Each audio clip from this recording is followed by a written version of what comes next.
वचन में जाने से पहले हम प्रार्थना करेंगे।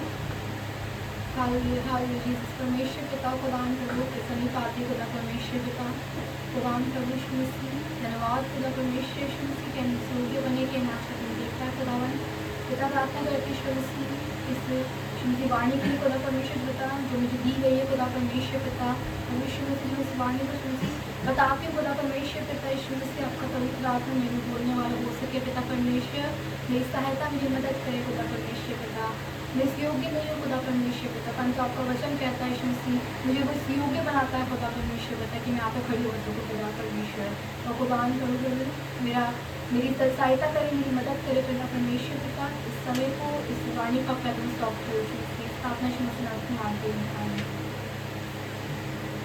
हमने देखा यूहन्ना 19:28 में जिस प्रकार से लिखा है इसके बाद यीशु ने ये जानकर कि अब सब कुछ पूरा हो चुका इसलिए कि पवित्र शास्त्र में जो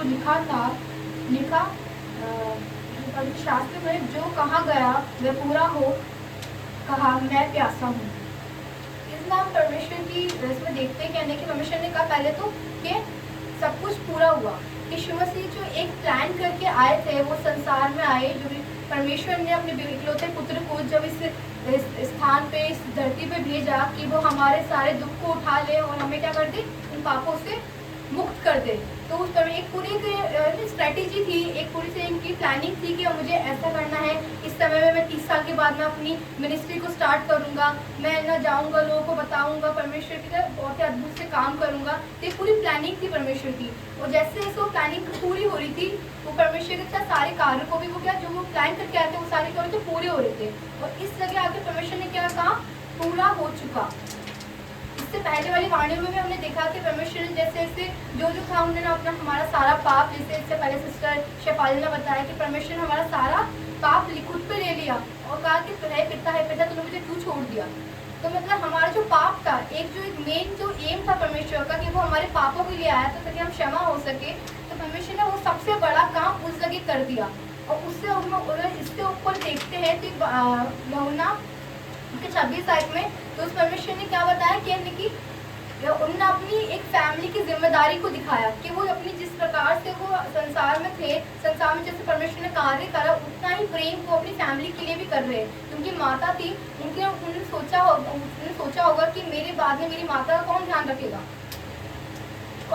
तो परमेश्वर ने उस जिम्मेदारी को क्या करा पूरा करा। तो यहाँ पे बताया है कि परमेश्वर ने कहा पूरा हो चुका। तो परमेश्वर ने अपनी सारी जिम्मेदारियों को इंक्लूड करके अपनी सारी जिम्मेदारियों को एक साथ करके परमेश्वर ने कहा कि अब जो भी मेरी जिम्मेदारियां थी जिनके लिए मैं आया था या फिर जो भी मेरे एम थे या फिर जो मैंने प्लान कर रहे थे कि मेरे को परमेश्वर ने जो बोला है वो मैं पूरा करूँ तो वहाँ पे आके परमेश्वर ने कहा वो सब कुछ पूरा हो चुका है। और इसमें इसके आगे लिखा है इसलिए कि पवित्र शास्त्र में जो कहा गया था वो पूरा हो और कहा मैं प्यासा हूँ।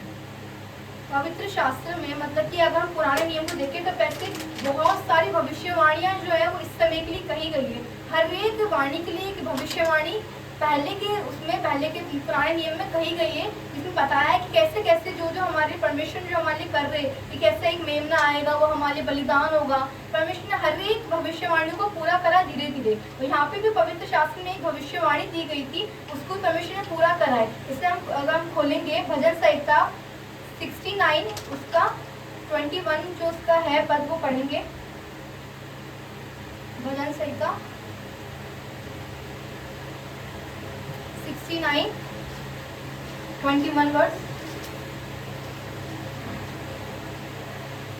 लोगों ने मेरे खाने के लिए इंतजाम दिया और मेरी प्यास बुझाने के लिए मुझे सिक्का सुनाया। तो परमेश्वर ने बताया कि परमेश्वर को जब उन्होंने ये भविष्यवाणी कही गई थी पहले के समय में जो कि पूरी हुई इसके अंदर बताया कहने की किस प्रकार से उसमें लिखा है कि लोगों ने मेरे खाने के लिए इंद्रियान दिया और मेरी प्यास बुझाने के लिए मुझे सिरका पिलाया। और इस समय भी परमेश्वर को क्या जब परमेश्वर ने कहा कि मेरे को प्यास लगी है तो उन्होंने क्या कहा उन्होंने जूफे के अंदर क्या करा उस स्पंज को लगाया जो कि सिरके में डुबा हुआ था और परमेश्वर के मुंह में उसको डाला ताकि वो पी सके उसको।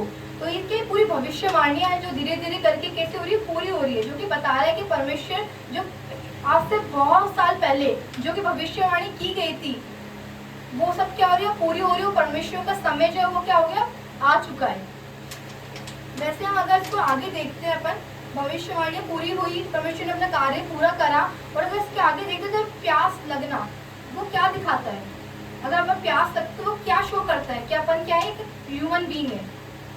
तो परमेश्वर क्या था, यीशु मसीह क्या थे, वो एक प्योर ह्यूमन बीइंग भी थे और एक प्योर गॉड भी थे, कि वो एक मसीह मतलब एक वो खुदा और हमारा जो परमेश्वर है वो भी थे, और साथ ही क्या थे, एक नॉर्मल ह्यूमन बीइंग जो अपनी नॉर्मल लाइफ को जीते हैं। परमेश्वर ने सारे वो कार्य करे जो एक नॉर्मल लाइफ में हम लोग करते हैं। वो पैदा हुए, उन्होंने अपना पूरा बचपन गुजारा, वो खेलते भी होंगे, कूदते भी होंगे, ठीक है।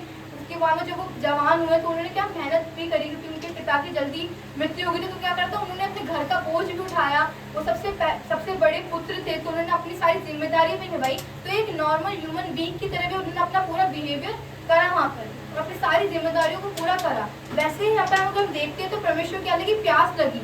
तो प्यास लगने का मतलब क्या है कि परमेश्वर भी हमारी तरह क्या थे, एक ह्यूमन बीइंग थे। उन्होंने एक अपना वो पार्ट भी दिखाया कि परमेश्वर एक प्रॉपर ह्यूमन बीइंग भी है, जैसे कि हमारे वचन के अंदर भी कहीं जगह बताया है कि परमेश्वर क्या है, दोनों है। जैसे कि हम पढ़ते हैं इब्रानियों उसका 4:15, कोई निकाले इब्रानियों उसका 4:15।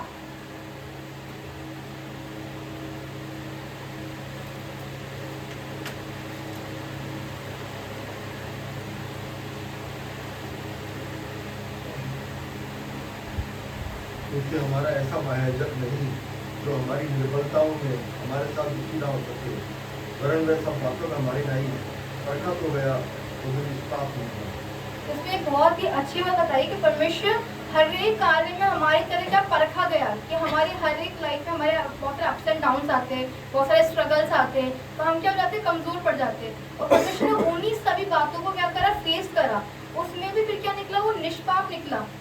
तो एक बहुत ही बड़ी बात है कि परमेश्वर ने एक ह्यूमन बीइंग की तरह जो अपनी लाइफ को जिया है, और उसमें भी परमेश्वर उन सब में भी क्या, वो सब खड़े उतरे और उन्होंने प्योर दिखाया है कि मैं एक परमेश्वर भी हूँ, साथ ही साथ एक अच्छा, एक जो एक आइडियल जो एक ह्यूमन बीइंग होना चाहिए लाइफ में, उन्होंने वो सब भी पूरा करके दिखाया है। वैसे अगर हम देखते हैं इफिसियों उसका 2:7, उसमें भी सेम ऐसी बात दे रखी है, कोई भी निकाले इफिसियों,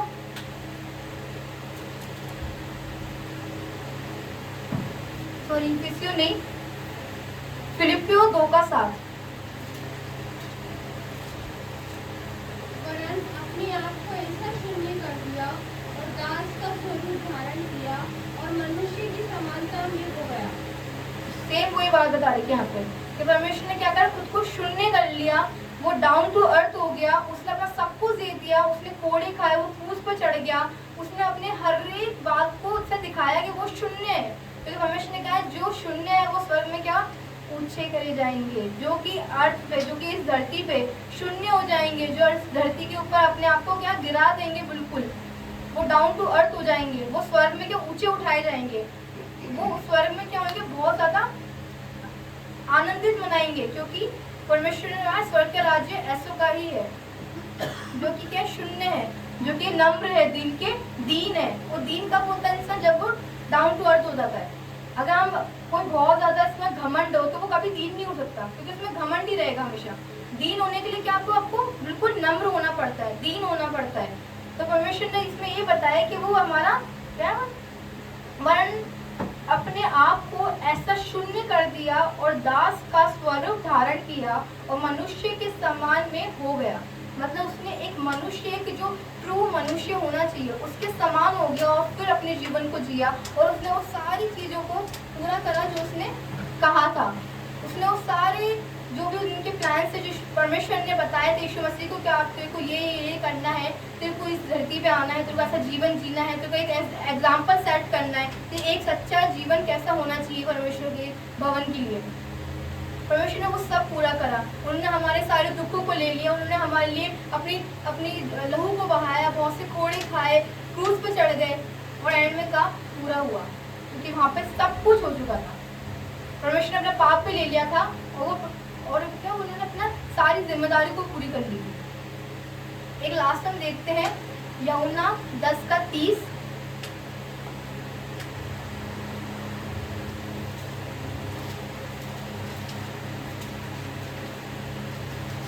बहुत ही छोटा सा कोट लिखा हुआ है यहाँ पर।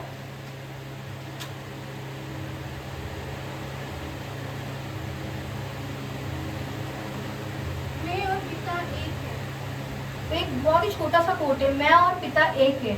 पर हम इसको हम देख के इसमें मनन करें तो ये बहुत सी बातों को बताता है कि मैं और पिता एक है, कि वो एक क्या है, वो परमेश्वर भी है और वो क्या है, ह्यूमन बीइंग भी है। मैं और पिता एक है, और हम परमेश्वर तक तब तक नहीं जा सकते जब तक हम यीशु मसीह को नहीं जान लेते। वो हमारे लिए क्या एक ब्रिज है, उस स्वर्ग के राज्य में जाने के लिए हमारे एक ब्रिज है जिसके ऊपर से हमको चल के ही जाना पड़ेगा। उसको हम स्किप नहीं कर सकते हैं, उसको हम छोड़ के सीधा परमेश्वर के पास नहीं जा सकते। हम यीशु मसीह को नहीं जानेंगे, उनके गुण बातों को नहीं समझेंगे, और उनकी जो उन्होंने कहा है, जिस वचन को उन्होंने चलने के लिए कहा है, उस पर नहीं चलेंगे, उस सीढ़ियों को नहीं चलेंगे धीरे धीरे, क्योंकि एक ब्रिज जो है यीशु मसीह की सीढ़ियाँ हैं जो स्टेप बाय स्टेप अपन जाके परमेश्वर तक पहुंच सकते हैं। अगर हम उस परमेश्वर तक हमें उस रास्ते को कवर करना है तो हम स्टेप बाय स्टेप चलना पड़ेगा इस वचन के अनुसार, जो ये वचन हमें बताता है। बहुत सारी बातें जो वचन हमें बताता है, कैसे हमें रहना है, कैसे चलना है, कैसे हमें उठना है, किस तरह से हमें लोगों से बात करनी है, वो सब कुछ हमारी डेली लाइफ हमें ये वचन बताता है। और वही इस वाणी में भी दिया है कि परमेश्वर को इस वाणी में सिंपल से बता दिया कि परमेश्वर क्या है, वो एक ह्यूमन बीइंग भी है।